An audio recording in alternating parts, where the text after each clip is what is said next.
Good afternoon, ladies and gentlemen, I'm John, this is Many a True Nerd, and welcome back to Thrones of Britannia. Well, last time, I started a war in South Wales, and unfortunately the moment it began, we actually started facing a bit of a civil war. Yeah, I've got some governors with low loyalty, and now as a result, everyone's unhappy with my king and unhappy with me. So as a result, public order's falling. Probably a good idea that those taxes we actually put up recently, we should probably put those down instead.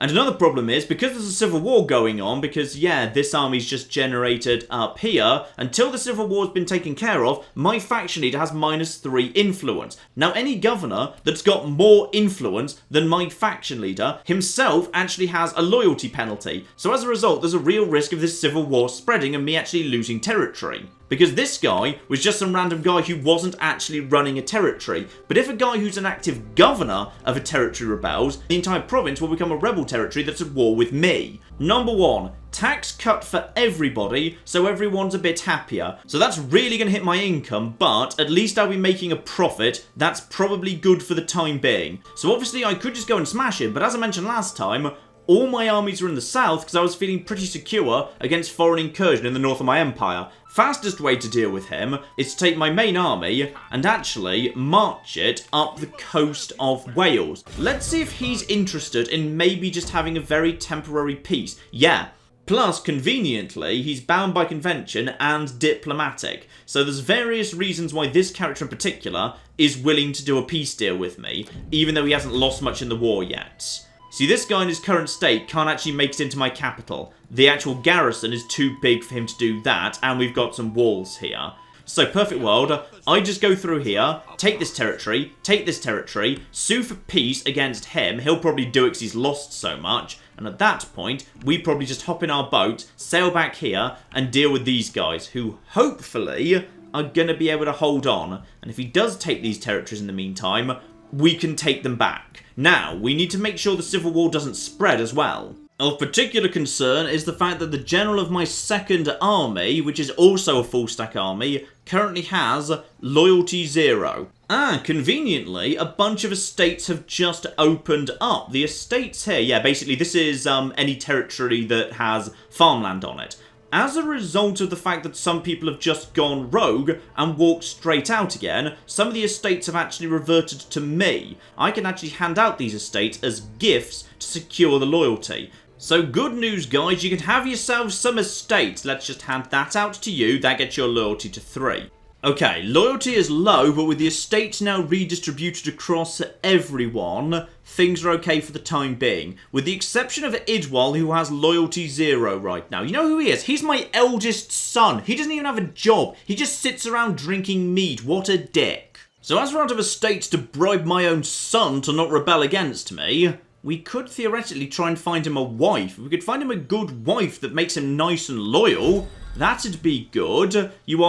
I'm not convinced she's 16 from that picture, to be honest. She is apparently, well, oh, great. Just flipping great. -1 loyalty.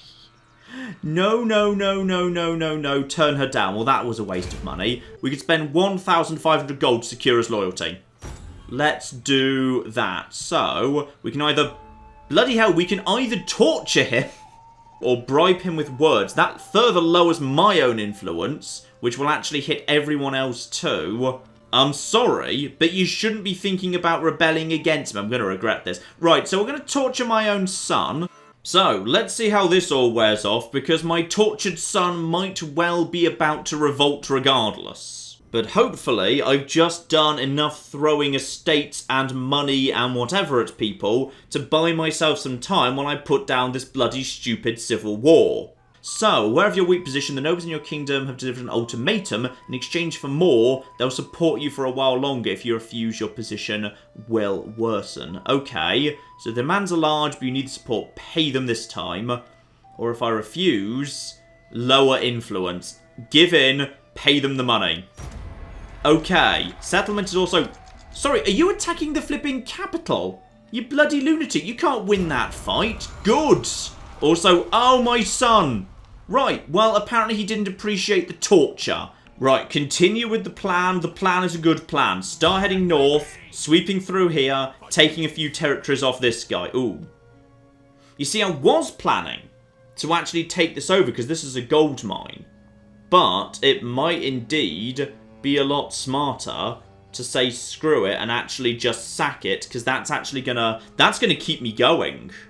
I don't normally consider sacking. Okay, I will come back later and I will take this place. For the time being, we just need the money to survive. You see, I would redeploy my second army away from Gloucester, were it not for the fact that there is a full stack army and a half stack army of Anglo-Saxons chilling out just outside my borders. And unsurprisingly, he has actually just gone straight over there and captured that. Fine, so I've actually just lost a set of farms, which is going to really knacker me, actually. Okay, good. He's decided to try and attack the city like a bloody idiot. Well, that will hopefully help out a bit. So, fairly traditional gates here, guarded by, yeah, javelins, archers, some actual towers to spit down on them as well. They cannot get in here. They do not stand a chance of getting in here. Anything interesting locally, because yeah, all these maps are different. If he actually had boats, he could literally take his boats to actually drop troops off inside my city this way. And at this point, these guys have walked straight into javelin range, and javelins, though short range, are very powerful. Just look at those horses fall. And in fact, the rebel leader is dead. He walked straight up to the walls and got himself just murdered. Now, as a result of losing that farm, as I suspected would happen, we're into a famine. If you're going to take this, I should probably take something off you. Like, bare minimum, I should go and get this. We're actually into profit right now, which is good. So, head over here. Yeah. It's not a great town. I think it's just worth some... Yeah, it's just a bit of lead money. It just makes a bit of money. In addition, by any chance, could I do a deal with you now to actually get some peace going on? But yeah, quite frankly, let's just have peace with them just for the time being while we go and sort out the problems up north. Oh, that's good news. The Anglo-Saxons have decided to attack the East Angles, the Viking faction over here. That's going to distract them. Also, who's just actually leveled up? One of my governors has leveled up. Good! Good, good, good. Also, you're suspiciously loyal, quite frankly. And yes, indeed, actually, loyalty across the Empire has calmed right the hell down. The chance of this civil war spreading at this point appears to have decreased. So now we just need to kill my idiot son, and that'll be the end of it.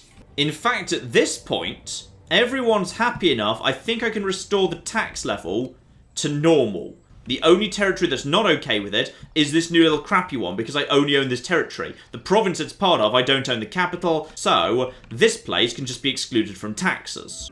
The Anglo-Saxon army's naffing off east to deal with the Vikings, no longer troubling me.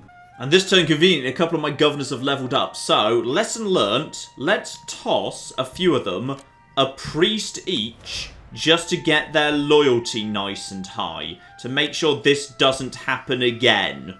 You know, I just about had things under control, and I think my allies are about to go and completely ruin everything. Oh, you're planning to attack Gwent, which is this small kingdom down here. They look insignificant. Yeah, they're a vassal of these guys, the Anglo-Saxons, which is going to pull us straight into a war. So, who am I formally at war with at this point? Actually, just Gwent. I'm going to really, really annoy the Anglo-Saxons, but they've not decided to commit troops to defend Gwent.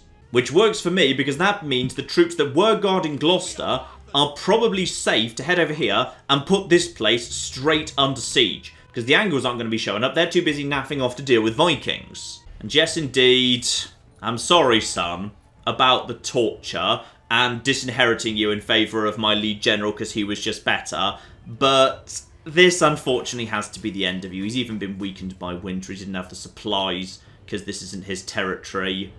And looks like we've got some actual movement here. Yep, the fire arrows are doing their work.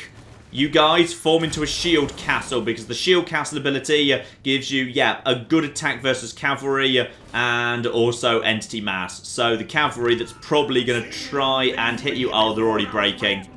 They're already breaking. The tree's behind you catching fire, which is really cool. You shouldn't have done it, kiddo. There he is. Oh, he's wearing a little crown.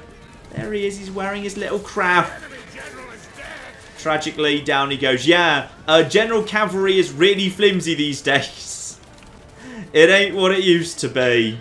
And with that, my own son dies, but the Civil War is won. So, lesson learned, let's have a small force up north to deal with any potential problems like that might show up in future. Because now, we've got a little bit of spare food and plenty of spare money. So the Civil War has been taken care of, now time to go and deal with South Wales like I was planning to all bloody along. So, we will get on with that next time, ladies and gentlemen. But in the meantime, I've been John, this has been Many a True Nerd, and this has been Thrones of Britannia. Thank you very much, and goodbye. This here, this is the face of death, okay? This is what my sudden death looks like. Do not engage before we arrive. Do not engage. What are you doing? I specifically said don't. Oh, no. No, John. Oh, he likes that. The Romans touched me.